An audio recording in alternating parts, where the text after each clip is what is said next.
வெளிப்படுத்தல் 6ஆம் அதிகாரம் 9 முதல் 11 வசனங்கள் இப்படியாக சொல்லுகிறது. இது யோவான் பத்மு தீவிலே இருக்கும்போது கடைசி காலத்தை குறித்ததான வெளிப்பாட்டை ஆண்டவர் பரலோக தரிசனத்தை கொடுக்கும்போது அதிலே 5வது முத்திரை உடைக்கப்படுகிறதை கண்டான். சொன்னான், அவர் 5ஆம் முத்திரையை உடைத்த போது தேவ வசனத்தின் நிமித்தமும் தாங்கள் கொடுத்த சாட்சி நிமித்தமும் கொல்லப்பட்டவர்களுடைய ஆத்துமாக்களை பலிபீடத்தின் கீழே கண்டேன். தேவ வசனத்தின் நிமித்தம் தாங்கள் கொடுத்த சாட்சி நிமித்தமும் கொல்லப்பட்டவர்களுடைய ஆத்துமாக்களை பலிபீடத்தின் கீழ் கண்டேன்.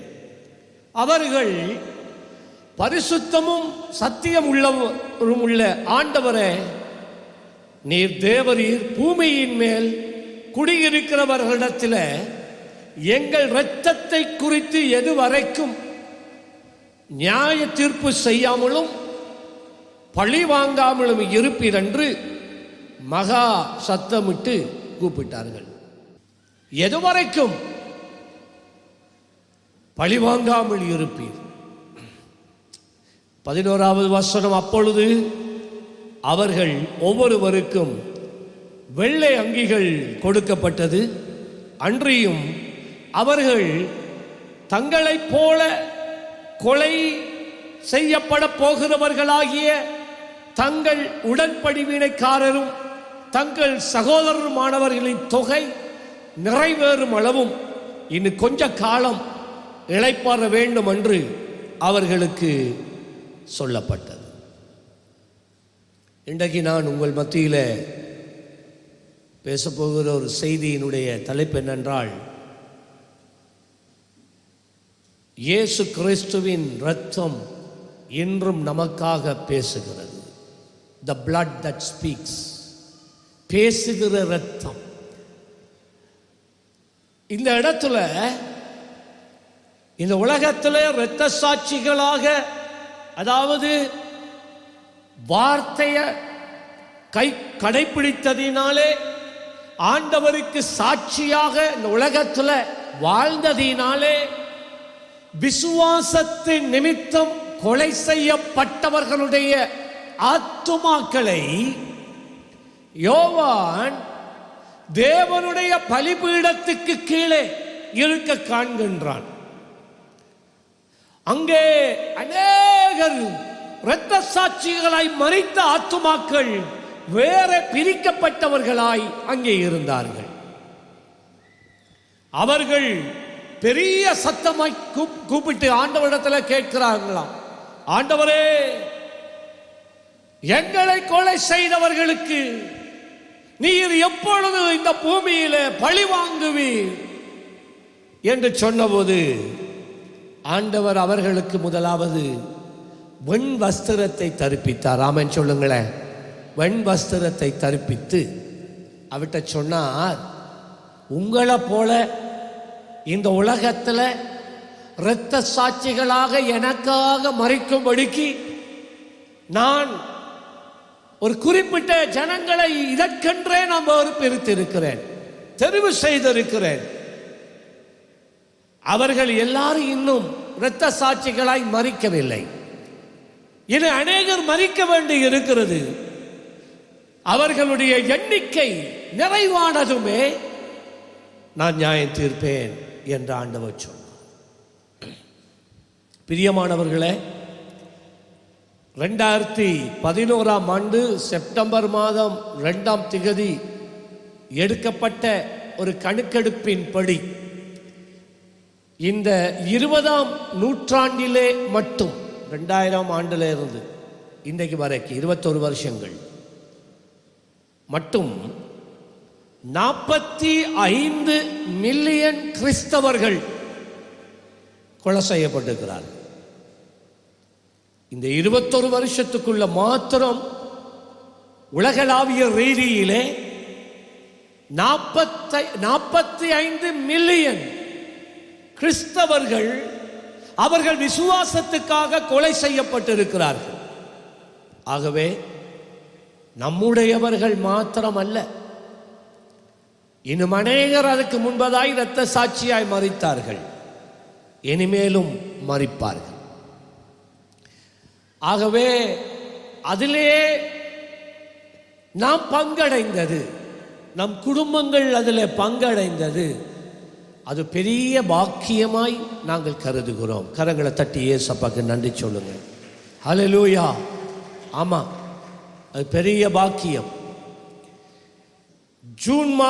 ஜனவரி மாதம் 13ஆம் திகதி அன்று எடுக்கப்பட்ட ஒரு வாக்கெடுப்பில், கணக்கெடுப்பில் சொல்லப்படுகிறது, ஒவ்வொரு நாளும் இந்த உலகத்தில் ஒரு நாளைக்கு 13 கிறிஸ்தவர்கள் இரத்த சாட்சியா, சராசரி ஒரே நாள்ல சராசரி 13 தேவனுடைய பிள்ளைகள் இரத்த சாட்சிகளாக இந்த உலகம் எங்கும் மரித்து கொண்டு தான் இருக்கிறார்கள். இவைகள் அதாவது சில தேசங்கள், வட சுதான், தென் சுதான் என்று இருக்கு. வட சுதான்ல இருக்கிறவர்கள் இஸ்லாமியர்கள், தென் சுதான்ல இருக்கிறவர்கள் கிறிஸ்தவர்கள். அவர்களுக்கு இடையில ஒரு போராட்டம் நடந்து கொண்டே இருக்கிறது. வட சுதான் தேசத்தார் தென் சுதான் தேசத்தில் இருக்கிற ஜனங்கள் ஆராதித்து கொண்டிருக்கிற ஆலயங்கள் மேல பிளேனால வந்து குண்டு போடுவார்கள். சில தேசங்கள்ல கிறிஸ்தவர்கள் இன அழிப்புக்குள்ளே உட்பிரவேசிக்கிறார்கள்.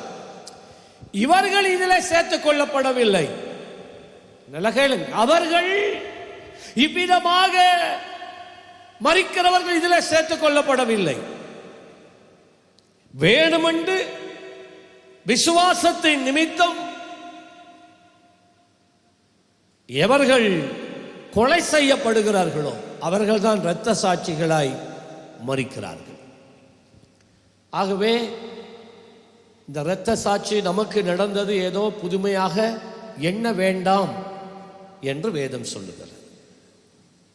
நடந்துட்டு நாம் இனி இதுக்கு முன்னால இருக்கிறத கவனிக்க வேண்டும். ஆகவே ஆண்டவருக்கு ஒரு எண்ணிக்கை இருக்கிறது. இந்த உலக சரித்திரத்தில் எத்தனை தேவனுடைய பிள்ளைகள் எனக்காய் இரத்த சாட்சியாக மரிக்க முன்குறித்திருக்கிறார். ஆகவே அவர்கள் பாக்கியவான்கள், அவர்கள் பாக்கியவான்கள். இந்த எபிரேய நிருபம் 12ஆம் அதிகாரம் 24ஆம் வசனத்தில் இன்னொரு இரத்தம் சிந்துதலை நாங்கள் பார்க்கிறோம்.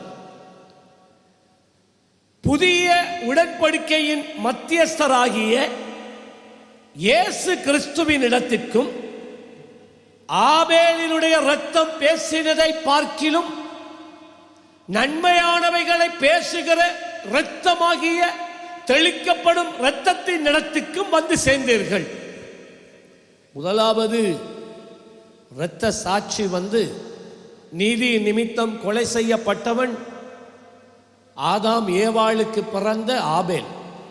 அவனே அவனுடைய சொந்த சகோதரனே கொலை செய்தான். கொலை செய்து விட்டு அப்போ உலகத்தில் யாரும் இல்லை, 4 பேர் தான். ஆதாமுக்கு இது தெரியாது, ஏவாளுக்கு இது தெரியாது, காயினுக்கு மட்டும்தான் தெரியும். ஆபேல் செத்து போயிட்டான். அப்பொழுது வேதம் சொல்லுகிறது, ஆபேலின் இரத்தம் பூமியிலே இருந்து தேவனை நோக்கி கதறுகிறது. வெளிப்படுத்தல நாங்க பார்த்தது போல, எதுவரைக்கும் நீர் நீதி சரி கட்டாமல் இருப்பீர், எதுவரைக்கும் நீர் நியாயம் செய்யாமல் இருப்பீர். ஆபேலின் இரத்தம் பழிக்கு பழி வாங்கி, பழிக்கு பழி தேவனிடத்தில் கேட்டுக்கொண்டு இருந்தது. என்னுடைய சகோதரன் காயின் காரணமே இல்லாமல் நீதியாய் சுத்தமாய் வாழ்ந்த என்னை கொலை செய்து விட்டான். அதுக்கு தக்கதாக உடைய நியாய தீர்ப்பை ஊற்றும் ஆண்டவரே என்று ஆபேலின் இரத்தம் கதறினது என்று வேதம் சொல்லுகிறது. அருமையான தேவ பிள்ளைகளே, ஒரு மனிதனுடைய ஜீவன் அவனுடைய சரத்திலே ஓடுகிற இரத்தத்திலே தான் இருக்கிறது. உயிர் இரத்தத்தில் தான் இருக்கு. நல்லா வழங்கிக் கொள்ளும். ஒரு மனிதனுடைய ஜீவன் அவருடைய இரத்தத்தில் தான் இருக்கு.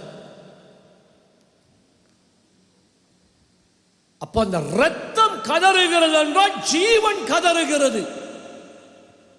ஆனால் இந்த எபிரேய நிருபத்தில் நாங்கள் பார்க்கிறோம், புது உடன்படிக்கையின் மத்தியஸ்தராகிய இயேசுவின் இடத்திற்கும் ஆபேலினுடைய இரத்தம் பேசினதை பார்க்கிலும் நன்மையானதை பேசுகிற இரத்தம் என்று சொல்லி நாங்கள் பார்க்கிறோம். ஆபேலின் இரத்தம் பழிக்கு பழி வாங்கி நீதி சரிக்கட்டும்படி பழி வாங்கும்படிக்காய் அது கதறுகிறது. ஆனால் கல்வாரி சிலுவையிலே என்னொருவர் மனுக்குலத்துக்காகவே இரத்தம் சிந்தினார். அவர்தான் நம்முடைய ஆண்டவராகிய இயேசு கிறிஸ்து. ஆபேலின் இரத்தம் பழிக்கு பழி கேட்டது தேவனிடத்தில். ஆனால் இந்த இயேசு கிறிஸ்துவினுடைய இரத்தம் மனுக்குலத்துக்காக தேவனிடத்தில் பரிந்து மன்றாடுகிறது. ஆமென் சொல்லுங்களேன். ஹல்லேலூயா, ஆமென். இந்த காலையில் இதுக்குள்ளே இருக்கிற ஒரு சின்ன சத்தியத்தை நான் உங்கள் மத்தியில் வைக்க விரும்புகிறேன். இந்த இடத்துல சொல்லப்படுகிறது, புது உடன்படிக்கையின் மத்தியஸ்தராகிய இயேசு கிறிஸ்துவின் இரத்தம். ஒரு புதிய உடன்படிக்கை. நல்ல விளங்கிக்கொள்ள. இப்ப நீங்க வாங்க லூக்கா 22ஆம் அதிகாரம் 20வது வசனம். இது ஏற்கனவே நான் கொஞ்சம் முதல் சொல்லி இருக்கிறேன், ஆனால் திரும்ப நான் சொல்லுகிறேன். என்றால் இந்த சத்தியத்தை நீங்கள் உள்வாங்கிக் கொள்ள வேண்டும். சத்தியத்தையும் அறிவீர்கள், சத்தியம் உங்களுக்கு விடுதலை. சத்தியத்தை அறிந்தால் உங்களுக்கு விடுதலை உண்டு. சத்தியத்தை அறியாமல் இருந்தால் நீங்க வேத வசனங்களை அறிக்கை செய்யலாம், ஆனா அந்த வசனத்தில் இருக்கிற அர்த்தத்தை நீங்கள் அறியாமல் இருந்தால் உங்களுக்கு விடுதலை இல்லை. அதான் வேதம் சொல்லுகிறது, சத்தியத்தையும் அறிவீர்கள், சத்தியம் உங்களுக்கு என்ன செய்கிறதாம்? என் ஜனங்கள் அறியாமையினாலே என்ன நடக்குது? அவங்களுக்கு சங்காரன் அழிந்து போகிறார்கள், அறிவில்லை. அதை போலதான் தேவ பிள்ளையே, ஒரு முக்கியமான ஒரு சத்தியத்தை இப்போ நான் உங்களுக்கு காண்பிக்க போகிறேன். இந்த சத்தியத்தை உங்களுடைய இருதயத்தில் பதித்து வைத்துக் கொள்ளுங்கள். ஏனென்றால் இந்த சத்தியம் உங்களுக்கு விடுதலையை கொண்டு வரும். ஆமென் சொல்லுங்களேன். ஹல்லேலூயா. ஒரு தரம் விடுதலை இல்லை, ஒரு நாளைக்கு விடுதலை இல்லை.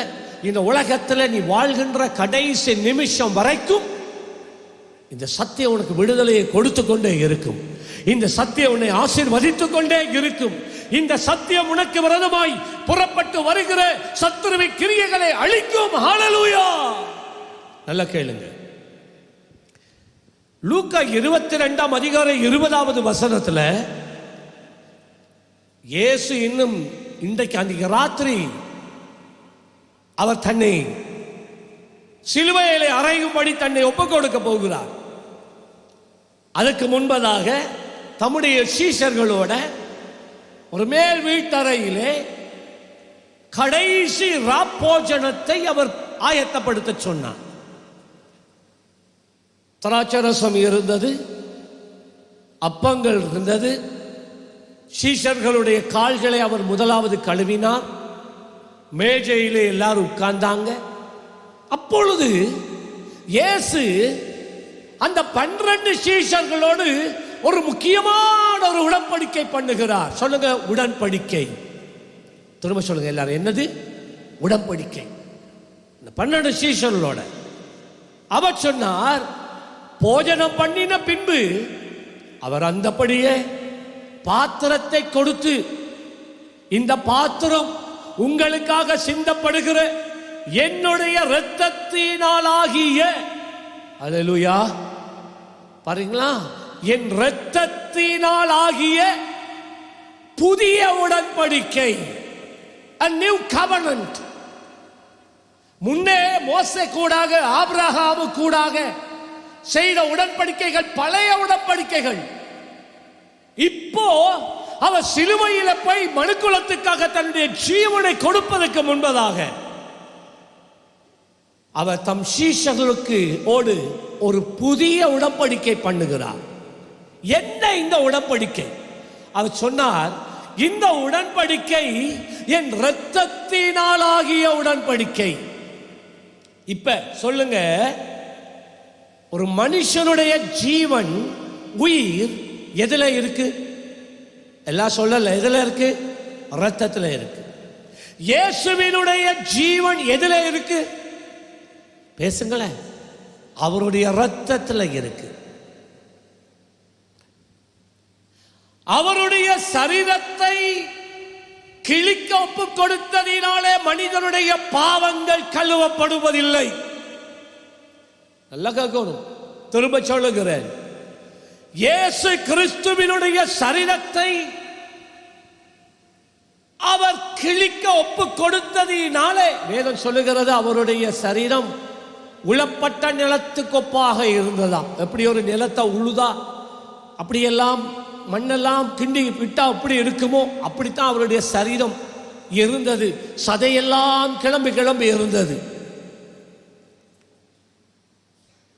ஏசாயா 53 பார்க்கிறோம், அவரை பார்க்கத்தக்க ரூபம் அவருக்கு இல்லாதிருந்தது. இவர் ஒரு மனிதனா என்று யோசிக்கத்தக்கதான முறையில் ஒரு மனிதனுடைய ரூபமே அவருக்கு இல்லாம போயிடுச்சு. இப்ப கேளுங்க, இயேசு கிறிஸ்துவினுடைய சரீரத்திலே உண்டான காயங்கள் மனுக்குலத்தின் பாவங்களை நீக்கவில்லை. ஏனென்றால் உயிர் ஜீவன் மாம்சத்திலே இருக்கவில்லை. இங்கே இயேசு அதனுடைய ரகசியத்தை சொல்லித் தருகிறார். இது என் இரத்தத்தினால் ஆகிய ஒரு புதிய உடன்படிக்கை, மாம்சத்தினால் ஆகிய புதிய உடன்படிக்கை என்று சொல்லல. அப்பத்தை பிட்டு கொடுத்து இதை சொல்லல, ரசத்தை கொடுத்து சொல்லுகிறார். ஏனென்றால் அவருடைய இரத்தம் அவருடைய ஜீவனை பிரதிபலிக்கிறது. நான் என்னுடைய ஜீவனை ஊற்றி, அதான் அதனுடைய அர்த்தம். நான் என் இரத்தத்தை ஊற்றி என்றால் என் ஜீவனை ஊற்றி உங்களை நான் விடுதலை செய்வதற்கு, உங்கள் பாவங்களை அக்கிரமங்களை நீக்குவதற்கு நான் ஒரு புதிய உடன்படிக்கை பண்ணணும். ஏன் உடன்படிக்கை பண்ணணும்? இதுதான் அடுத்த கேள்வி. ஏன் இயேசு சீஷர்களோடு ஒரு உடன்படிக்கை பண்ண வேண்டும்? நல்லா கேளுங்க. நீங்க ஆதியாகமம் 1:28 வந்தீங்கண்டா, நான் இப்ப சொல்றேன் என்னண்டா, ஏன் உடன்படிக்கை பண்ணணும்? உடன்படிக்கை பண்ணாம இயேசு சிலுவையிலே மரிக்க முடியுமா? சீஷர்களோடு உடன்படிக்கை பண்ணாமல் இயேசு சிலுவையிலே இரத்தம் சிந்தி மரித்திருந்தால் மனுக்குலத்தின் பாவங்கள் நீக்கப்பட்டிருக்குமா? நான் சொல்றேன், இல்லை. அவர் மனிதனோடு உடன்படிக்கை பண்ண வேண்டியது முதலாவது அவசியமாக இருந்தது. ஏன் என்று சொல்லித்தார, நம்முடைய ஆண்டவர் ஒருவனுக்கு ஒன்றை கொடுத்தால், ஒரு உதாரணத்துக்கு சொல்லுவோம், ஆண்டவர் இல்ல, நீங்க ஒருவர் இடத்துல போய் வாடகைக்கு ஒரு வீட்டை நீங்க எடுக்கிறீங்க, அட்வான்ஸ் பே பண்றீங்க, 2 வருஷத்துக்கு வீடு எடுக்கிறீங்க. அந்த வீட்டின் துறப்பு உங்களோட கையில இருக்கு, சரியா? இப்ப நீங்க அந்த வீட்டில் இருக்கிற நேரத்தில் நடுச்சாமத்தில் அந்த வீட்டு சொந்தக்காரன் அவர்கிட்ட இருக்கிற துறப்பை பயன்படுத்தி அவரிடத்தில் இருந்து பெற்றுக்கொண்ட வீட்டுக்குள்ள அவர் இஷ்டம் போல வந்து எல்லா அறைகளுக்குள்ளேயும் திரிந்து இருக்க முடியுமா? சொல்லுங்க, சொல்லுங்களேன். முடியாது. ஏன்? 2 வருஷம் கான்ட்ராக்ட்ல கொடுத்திருக்கு. 2 வருஷத்துக்கு இந்த வீடு நீதான், உனக்கு தான், நான் வரையலாது, எந்த வீடு தான் அது, எனக்கு சொந்தமான வீடு தான், உறுதி எந்த பேர்ல தான் இருக்கு. ஆனாலும் நான் உன்னோட ஒரு உடன்படிக்கை பண்ணி இருக்கிறேன், கான்ட்ராக்ட். இந்த 2 வருஷமும் உன்னுடைய அனுமதி இல்லாம நான் உன்னுடைய வீட்டுக்குள்ள வர முடியாது. கால் பண்ணியோ வீட்டில் வந்து தட்டியோ, நான் அந்த மோட்டரை கொஞ்சம் பார்த்துட்டு போகட்டா, கிணத்தை கொஞ்சம் பார்த்துட்டு போகட்டா என்று அவர் வந்து கேட்கணும். ஆதியாகமம் 1ஆம் அதிகாரம் 28ஆம் வசனத்துல இந்த உலகத்தையும் இந்த உலகத்தில் உள்ள எல்லாவற்றையும், கடலிலே வாழ்கின்ற ஜந்துக்கள், பூமியிலே வாழ்கின்ற மிருகங்கள், ஊர்வன, ஆகாயத்திலே பறக்கின்ற எல்லா பறவைகள் எல்லாம், இந்த பூமியில இருக்கிற எல்லாத்தையும் அதோடு கூட சேர்த்து ஆண்டவர் ஆதாமுக்கு கையில கொடுத்துட்டார். இந்த ஆண்டுகொள். தேவன் அவர்களை நோக்கி பழுகு பெருகி பூமியை நிரப்பி அதை கீழ்ப்படுத்தி பூமியை உண்ட கண்ட்ரோலுக்குள்ள கொண்டு வா. சமுத்திரத்தின் மச்சங்கள், ஆகாயத்தின் பறவைகள், பூமியின் மேல் நடமாடுகிற சகல ஜீவ ஜந்துக்களையும் ஆண்டுகொள். Reign over them. உனக்கு நான் அதிகாரம் கொடுக்கிறேன். அதனாலதான் இன்றைக்கு வரைக்கும் ஒரு மனிதனால ஒரு யானையை தண்ட கட்டுப்பாட்டுக்குள்ளே கொண்டு வரக்கூடியதாக இருக்கிறது என்று சொல்லி தேவன் அவர்களை ஆசீர்வதித்தார். இன்னொரு விதத்துல மனிதனுக்கு தேவன் இந்த பூமியை கொடுத்தார். விளங்குதா? எத்தனை பேருக்கு இதுவரைக்கும் வழங்கிட்டு? இந்த பூமி, இந்த மனுஷ எல்லாத்தையும் ஆண்டவர் ஆதாம் கையில கொடுத்துட்டார். இப்ப ஆண்டவர் இந்த பூமியில வந்து இதை நான் காட்டுறதுக்கு இன்னொரு வசனத்தை காட்டுறேன். மத்தேயு 21:33. மத்தேயு 21:33 நீங்க பாருங்க. வேறொரு உவமையை கேளுங்கள். இயேசுவாமி சொன்னார், வீட்டு எஜமானனாகிய ஒரு மனுஷன் இருந்தான். அவன் ஒரு திராட்சை தோட்டத்தை உண்டாக்கி அதை சுற்றிலும் வேலி அடைத்து அதிலே ஒரு ஆலையை நாட்டி அதிலே ஒரு கோபுரத்தை கட்டி அந்த தோட்டத்தை குத்தகைக்கு கொடுத்துட்டு போறார், ரெண்டுக்கு கொடுக்கிறார்.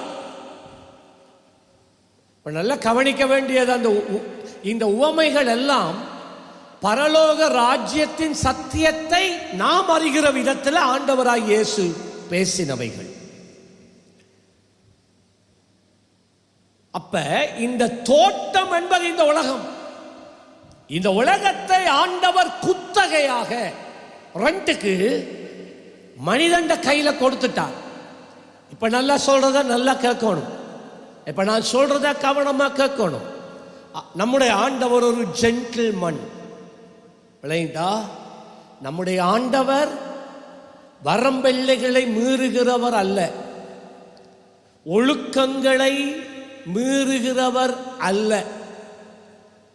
நான் முன்னே உங்களுக்கு சொன்னனே, ஒருவர் ஒரு வீட்டை வாடகைக்கு எடுக்கிறதாக இருந்தால் 1 வருஷம் எக்ரிமெண்டோ 2 வருஷம் எக்ரிமெண்ட் போட்டிருக்கோ, அப்படியானால் அந்த 2 வருஷத்துக்கு வரைக்கும் அந்த சொந்தக்காரன் அந்த வளவுக்குள்ள உங்களுடைய அனுமதி இல்லாம காலடி வைக்க முடியாது. ஏன்? உடன்படிக்கை பண்ணப்பட்டு இருக்கிறது. இப்ப நான் ஒரு காரியத்தை சொல்றத கவனமா கேளுங்க. இதை நான் சொல்லிட்டு இப்ப நான் இதை சாராம்சமா சொல்லுகிறேன். இந்த உலகம் நம்முடைய தேவனுக்கு சொந்தமானதுதான். This world belongs to the Lord. He is the creator God. அவர் சிருஷ்டிப்பின் தேவனாய் இருக்கிறார். ஆனால் நல்லா கேட்கணும். ஆனால் இந்த உலகத்தை ஆண்டவர் மனிதண்ட கையில குத்தகையாக கொடுத்திருக்கிறதுனால, சொல்லுங்க எல்லாரும், குத்தகையாக. எத்தனை பேருக்கு இதுவரைக்கும் விளங்கிட்டு கையை வைத்து காட்டலாம்? குட். இந்த உலகத்தை ஆண்டவர் மனிதனுக்கு குத்தகையாக கொடுத்ததுனால ஆண்டவர் மனிதனுடைய அனுமதி இல்லாமல், நான் திரும்ப சொல்றேன், ஆண்டவர் மனிதனுடைய அனுமதி இல்லாமல் இந்த பூமியிலே அவர் எதையும் செய்ய மாட்டார். முடியாதல்ல, முடியும், ஆனால் அவர் செய்ய மாட்டார். ஏன்? மனிதனுக்கு குத்தகையாக அவர் கொடுத்து விட்டார். எத்தனை பேருக்கு இது விளங்கி இருக்கு? நான் சொன்ன இன்றைக்கு ஒரு சின்ன ஒரு ஆழமான சத்தியத்தை நான் உங்களுக்கு மத்தியில் நான் கொண்டு வரேன். இப்ப ஏன் இயேசு சிலுவையிலே தன்னுடைய இரத்தத்தை சிந்துவதற்கு முன்னே, மனிதனை மீட்பதற்கு முன்னே, ஏன் சீஷர்களை வச்சு அவர்களோடு ஒரு உடன்படிக்கை பண்ண வேண்டி இருந்தது? இயேசு தேவனுடைய குமாரன் தான். ஆனால் மனுக்குலத்தை மீட்பதற்கு மனிதனாக வந்து மனிதனுக்காக சிலுவையிலே மரிக்க வேண்டுமானால், மனிதனுக்காக ஒரு காரியத்தை செய்ய வேண்டுமானால், தேவன் மனிதனிடத்தில் ஒரு பெர்மிஷன் கேட்க வேண்டி இருந்துச்சு. எத்தனை பேருக்கு இதுவரைக்கும் வழங்கிட்டு? நான் மெதுவாக கொண்டு போறேன்னா, தேவன் மனிதனிடத்தில் ஒரு பெர்மிஷன் எடுக்க வேண்டி இருந்துச்சு. அதைத்தான் 3.5 வருஷமா தம் சீஷர்களோட பேசிக்கொண்டு வந்தார். அவர் செய்ய போகிறதைத்தான் ஏசாயா தீர்க்கதரிசி கூடாக சுமார் 500 வருடங்களுக்கு முன்பதாக பேசி இருந்தார். அருமையான தேவ பிள்ளையே, நன்றாக கவனித்துக்கொள். சரியான நேரம் வந்த உடனே, சிலுவையில போய் மரிக்கிற நேரம் வந்த போது, இயேசு அந்த மனுஷர் சார்பாக 12 சீஷர்களை ஒரு மேல் வீட்டறையிலே கொண்டு வந்து சேர்க்கிறார். சேர்த்து அவர் சொன்னார், நான் உங்களுக்காக நான் மரிக்க போகின்றேன். பாவத்தின் சம்பளம் மரணம். நாம் மனுஷர்கள் எல்லாரும் பாவம் செய்து தேவனுடைய மகிமையை இழந்து போய் இருக்கிறோம். எவராலும் தேவனிடத்துக்கு போக முடியாது, மோட்சத்துக்கு போக முடியாது. ஆகவே நான் வந்தது எதற்காகவென்றால், எல்லா மனுக்குலத்துக்காக, எல்லா மனுக்குலம் செய்த பாவத்தை என் மேலே நான் ஏற்றுக்கொண்டு அவர்கள் பெற வேண்டிய தண்டனையை நான் பெறுவதற்காக நான் இந்த பூமிக்கு வந்திருக்கிறேன். இப்போ உங்களுக்காக, மனிதனே உனக்காக நான் தண்டிக்கப்பட, மனிதனே நான் உனக்காக ரத்தம் சிந்த, மனிதனே நான் உனக்காக உன் பாவத்தை போக்குகிற கிருபாதார பலியாக, உனக்கு தேவனுக்கும் இடையே இருக்கிற மத்தியஸ்தராக இருக்க நான் என்ன ஒப்பு கொடுக்க வந்திருக்கிறேன்.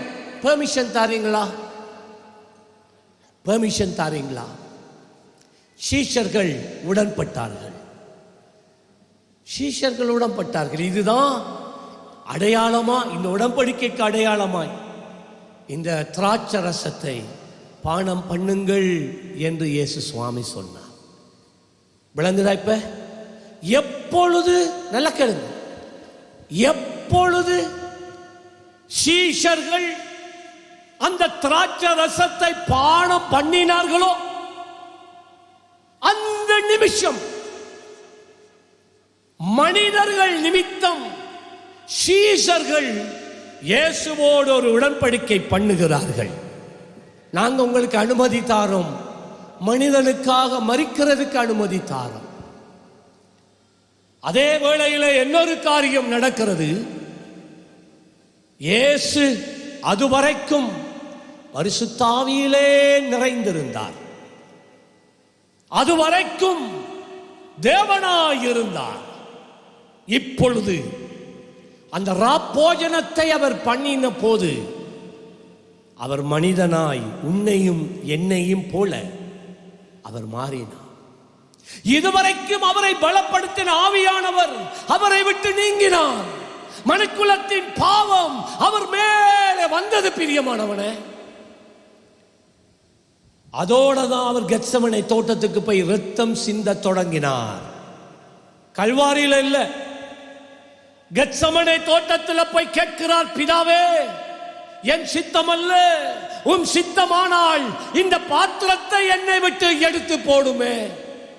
என்ன அந்த பாத்திரம்? மனுக்குலத்துக்காக இரத்தம் சிந்தி மறிக்கிற பாத்திரம். பிதா சொன்னா, இதுதான் என் சித்தம், வேறு மாற்று வழி கிடையாது. ஆகவே சொன்னார், என் சித்தம் அல்ல உன் சித்தப்படி ஆகட்டும் ஆண்டவரே, உன் சித்தப்படி ஆகட்டும் என்று சொன்னார். அதன்படியே இயேசு கல்வாரி சிலுவையிலே அவர் தமக்காய் மனுக்குலத்துக்காக மறிக்க தன்னை ஒப்பு கொடுத்தார். இப்ப நல்லா இன்னொரு படி ஆழத்துக்கு நான் உங்களை கொண்டு போறேன். இதை நல்லா கவனிக்கும். இந்த மேல் வீட்டறைக்கு போகும்போது இயேசு வல்லமையாய் புறப்பட்டு போனார். பரிசுத்தாவின் அபிஷேகம் நிறைவாய் இருந்தது. பிசாசு அதை கண்டார். அவனை பிசாசால் அவரை தொட முடியல. பட் அந்த ராப்போஜனத்தை முடிச்சு இறங்கி வரும்போதே பிசாசு பார்க்கிறான், போலவர் போல இல்ல, வேறுபட்டவராய் வருகிறாரே. இப்ப அவரை கிட்ட போய் அவரை தாக்க என்னால முடிகிறதே.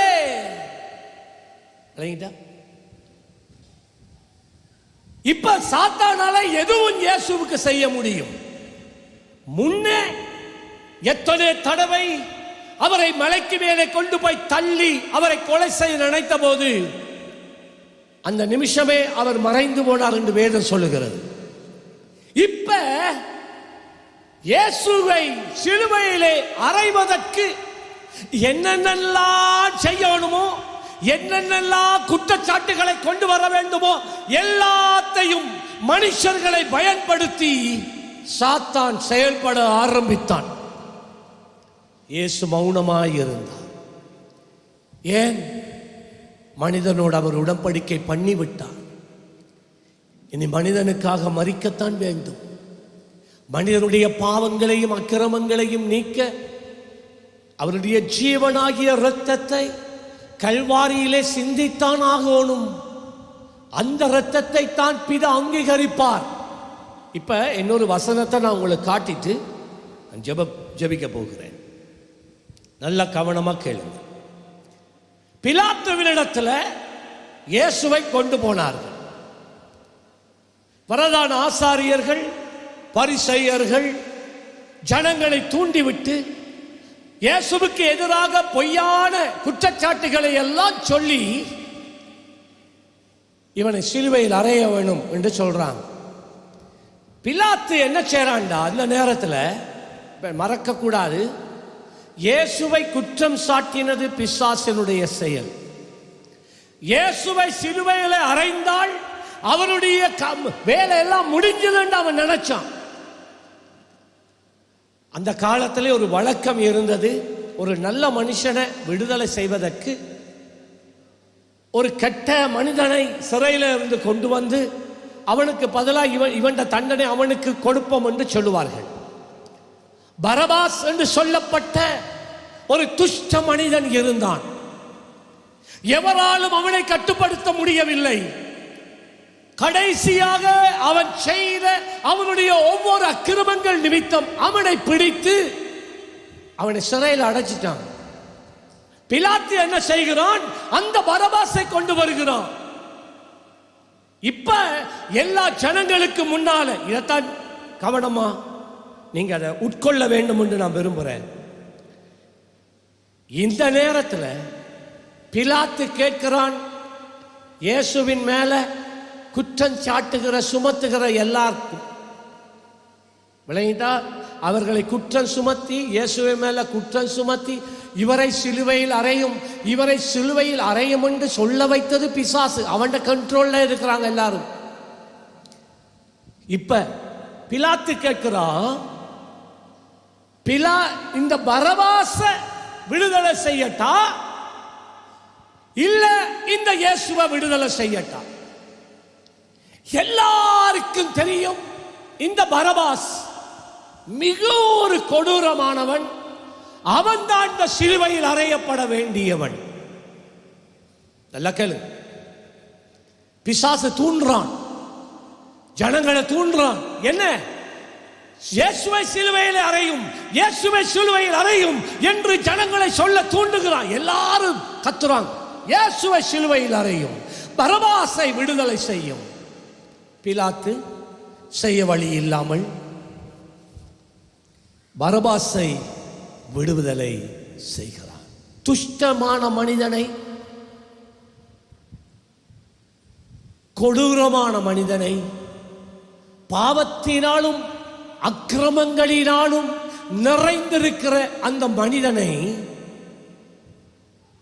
இயேசு விடுவிக்கிறார். அவனை விடுதலை செய்யும்படி சொன்னது யாரு? சாத்தான். இயேசு சிலுவையில் மரிக்கிறார். இயேசு சிலுவையில இரத்தம் சிந்துகிறார். மனுக்குலத்துக்காக தன்னுடைய வேலையை நிறைவேற்றி முடிக்கிறார். இப்ப நல்ல கவனமா கேளுங்க. இப்போ இயேசு மரித்து அடக்கம் பண்ணப்பட்டு 3வது நாள் ஜெயத்தோட உயிரோட எழும்பிட்டார். இன்னைக்கு அவர் என்ன செய்கிறார் கேளுங்கள். எபிரேயர் 12:24 அவர் என்ன செய்கிறார்?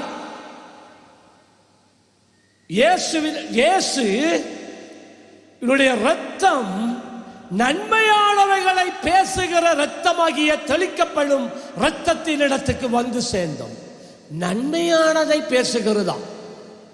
இயேசுவின் ரத்தம் அவரிடத்திலே வருகிற ஒவ்வொருவருக்காக நன்மையானதை பேசுகிறதாம்.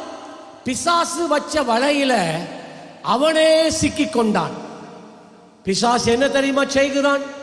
என்ன இழுத்து கொண்டு போறான். சொல்ல உதாரணத்துக்கு என்ன இழுத்துட்டு போறான்? தேவனிடத்துல முன்னால கொண்டு போய் நிறுத்துகிறான். உங்களுக்கு தெரியுமா இவன் எப்படிப்பட்டவன்? இவன் பொய் சொல்லுகிறவன், இவன் திருடுகிறவன், இவன் தூஷணம் பேசுகிறவன், இவன் உம்முடைய பரலோக ராஜ்யத்துக்கு வர தகுதியற்றவன். சாத்தான் குற்றம் சாட்டுகிறான். இயேசு அந்த இடத்துக்கு வருவார். சாத்தான பாப்பார். கல்வாரி சிலுவையில் என்ன நடந்துச்சுன்னு தெரியும் தானே? பரபாசை விடுவிக்கத்தானே என்ன சிலுவையில் அரைஞ்சா. இந்த அதே போலதான் பரபாசை போல இருக்கிற இந்த மனிதனை நான் கல்வாரி சிலுவையில நான் விடுதலை செய்து விட்டேன். அவன் பாவங்கள் மன்னிக்கப்பட்டது, அவன் சாபங்கள் நீக்கப்பட்டது. அவன் எப்பேற்பட்ட பாவியாக இருந்தாலும் அவன் பாவங்களை எல்லாம், அவனுடைய துன்மார்க்கங்களை எல்லாம், அவனுடைய மீறுதல்கள் எல்லாவற்றையும் நான் மன்னித்து விட்டேன். இயேசு மத்தியஸ்தராய் இருக்கிறார். பிதாவுக்கு முன்பதாய் சொல்லுகிறார், பிதாவே இதைத்தானே நான் கல்வாரி சிலுவையிலே செய்தேன். மனிதனோடு உடன்படிக்கை பண்ணி சட்ட ரீதியா மனிதனிடத்தில் இந்த உரிமையை பெற்று மனிதனுக்காய் என்னுடைய ஜீவனை உடைய ரத்தத்தை நான் சிந்தி இவர்களை மீட்கும் பொருளாக என்னை நான் கொடுத்தேன் அல்லவா? உடனே பிதா சொல்லுவார், ஆமா ஆமா, இயேசு கிறிஸ்துவின் இரத்தத்தினால் இவன் எவ்வளவுதான் பாவங்கள் செய்திருந்தாலும் அவன் நீதிமானாக்கப்படுகிறான். நல்ல கையை தட்டி ஹல்லேலூயா, ஹல்லேலூயா. அருமையான தேவ பிள்ளைகளே, கொஞ்ச நேரத்துக்கு முதல் எனக்கு சொல்லப்பட்டது மட்டக்களப்பு டவுன்ல நீதி கோரி ஒரு புரட்சி நடக்கிறதாக. என்னதுக்கு? 5 வருஷத்துக்கு முதல் நடந்த குண்டு வெடிப்பு நீதி கோரி. இன்றையோட அதை மறந்துடுவாங்க. இனி அடுத்த வருஷம் வருவாங்க நீதி கோரி. அது வரைக்கும் அமைதியா இருந்துருவாங்க. ஆனால் நாங்கள் அதை கர்த்தருடைய கரத்தில் வச்சிருக்கிறோம். ஆமென் சொல்லுங்க. இரத்த சாட்சிகளாய் மரித்தவர்கள் வெளிப்படுத்தல, நாம் ஆரம்பத்தில் சொன்னது போல அவர்களும் அதைத்தான் சொல்றாங்க. நீதி சரிக்கட்டும் ஆண்டவரே, அநீதியான முறையிலே எங்களை கொலை செய்தவர்களுக்கு நீதி சரிக்கட்டும் ஆண்டவரே, அவங்களும் அதைத்தான் சொல்றாங்க. ஆனால் ஆண்டவர் சொல்லுகிறார், இல்லை, இன்னும் டைம் இருக்கு. அதுக்குள்ள இந்த துன்மார்க்கமாய் இந்த தேவனுடைய பிள்ளைகளை கொலை செய்தவர்கள் ரட்சிக்கப்படும் வரைக்கும் இயேசு பார்த்துட்டு இருக்கிறார். ஆமென் சொல்லுங்களேன். ஹல்லேலூயா. அவர்கள் ரட்சிக்கப்படட்டும். அதால தான் இயேசுவின் வருகை தாமதிக்கிறது. அதால தான் இயேசு கிறிஸ்து இன்னும் தன்னுடைய நியாய தீர்ப்பை ஊற்றாமல் இருக்கிறார்.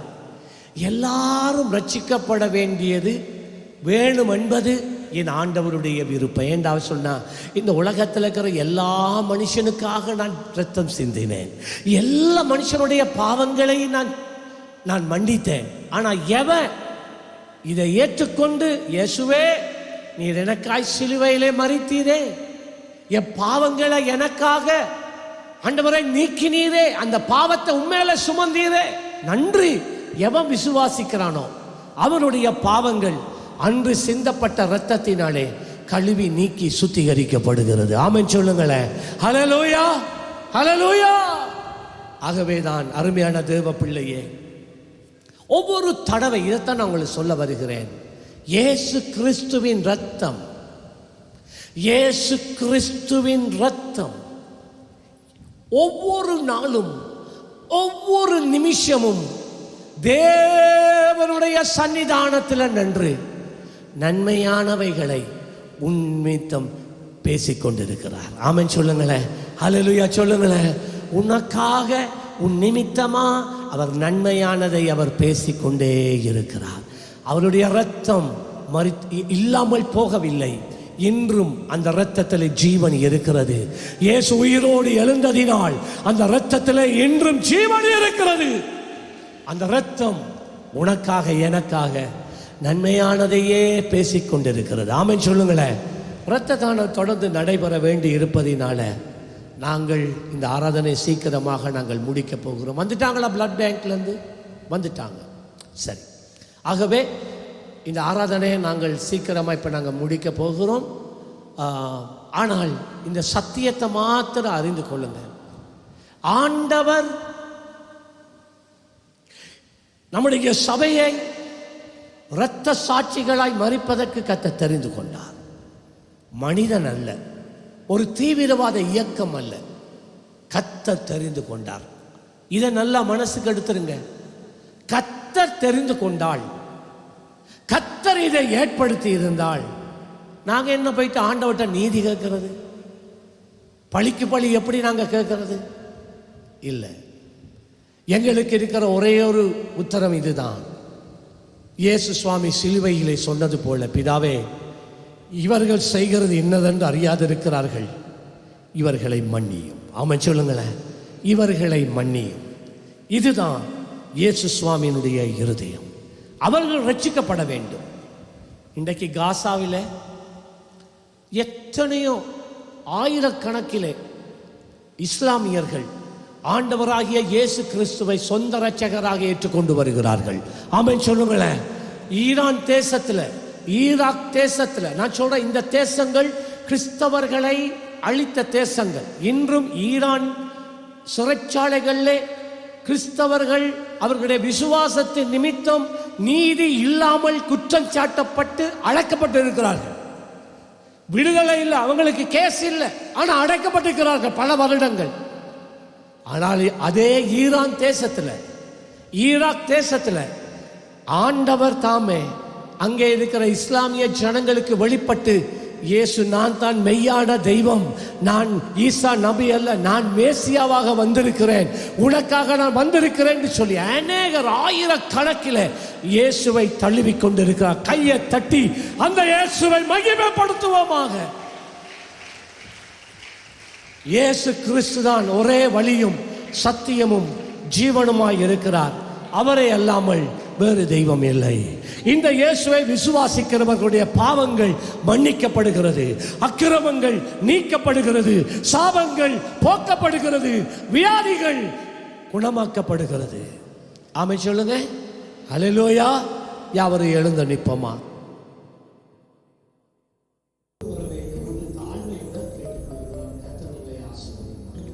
நல்ல தகப்பனே, நன்றி. கரங்களை உயர்த்தி ஒரு விசை ஆண்டவருக்கு நன்றி செலுத்துவோம். கர்த்தாவே, இந்த ஓய்வு நாளிலே உம்முடைய பரிசுத்த சமூகத்திலே கூட்டி வந்து ஆண்டவரை ஆராதிக்க, தேவனை மகிமைப்படுத்த தேவன் கொடுத்த கிருபைகளுக்காக ஒரு விசை கரங்களை உயர்த்தி தகப்பனே நன்றி நன்றி நன்றி உம்மை துதிக்கிறோம். ஆண்டவரை, கடந்த 5 ஆண்டுகள் உம்முடைய பிள்ளைகளுடைய வாழ்க்கையில் ஏற்பட்ட எல்லா நெருக்கத்திலும் போராட்டத்திலும் ஆண்டவரே அவர்களோடும் அவர்களுடைய குடும்பங்களோடும் கூட இருந்து ஆண்டவரை இந்த நாள் வரை அவர்களை பாதுகாத்து அவர்களை தேற்றி ஆறுதல் படுத்தி எங்களை கர்த்தாவே நீர் எங்களோடு கூட இருந்தீரே. இதோ நான் உன்னை கைவிடுவதும் இல்லை, உன்னை விட்டு விலகுவதும் இல்லை, உலகத்தின் முடிவு பரியந்தம் சகல நாட்களிலும் நான் உங்களுடனே கூட இருக்கிறேன் என்று சொன்ன தேவன், எங்கள் திருச்சபை மக்களோடு அக்கினியூடாக நடந்த போதிலும், ஆறுகளை கடந்த போதிலும், தண்ணீர்கள் வழியாக நடக்க நேரிட்ட போதிலும் நீர் உம்முடைய பிள்ளைகளாகி எங்களோடு கூட இருந்தீரே. பயப்படாதே, கலங்காதே, திகையாதே, நானும் தேவன், நான் உன்னை பலப்படுத்தி உனக்கு சகாயம் பண்ணுவேன் என்று சொன்னீரே. ஆண்டவரே, இதோ ஆண்டவரே நீர் எங்களுக்குள்ள வைத்த அந்த விசுவாச நம்பிக்கையை நாங்கள் விட்டு விலகாதபடிக்கு ஆண்டவராகிய இயேசு மத்தியவானில் வரும் வரையிலும் ஆண்டவரே அந்த விசுவாசத்தை ஓட்டத்தை ஓட உம்முடைய பிள்ளைகளாகிய எங்கள் ஒவ்வொருவருக்கும் கிருபையும் பலனும் தந்து ஆண்டவரே பலப்படுத்தி நடத்தும்படியாக ஆண்டவருடைய சமூகத்தில் எங்களை தாழ்த்துகிறோம். கூடி வந்த ஒவ்வொரு பிள்ளைகளுக்காக, குடும்பங்களுக்காக, பெற்றோருக்காக, ஆண்டவரே குழந்தைகளுக்காக தேவனுக்கு நன்றி செலுத்துகிறேன். ஆண்டவரே, எங்களை விட்டு பிரியாத நேசருடைய சமூகம் உம்முடைய பிள்ளைகள் ஒவ்வொருவருக்கும் முன்பதாக செல்லட்டும். அவர்களுடைய வீடுகளிலே தேவ சமாதானம் பெருகட்டும். அவர்கள் வேலை ஸ்தலங்களிலே ஆசீர்வாதங்களும் நன்மைகளும் உண்டாகட்டும். உம்முடைய பிள்ளைகளுடைய போக்கிலும் வரத்திலும் பாதுகாப்பு உண்டாகட்டும்.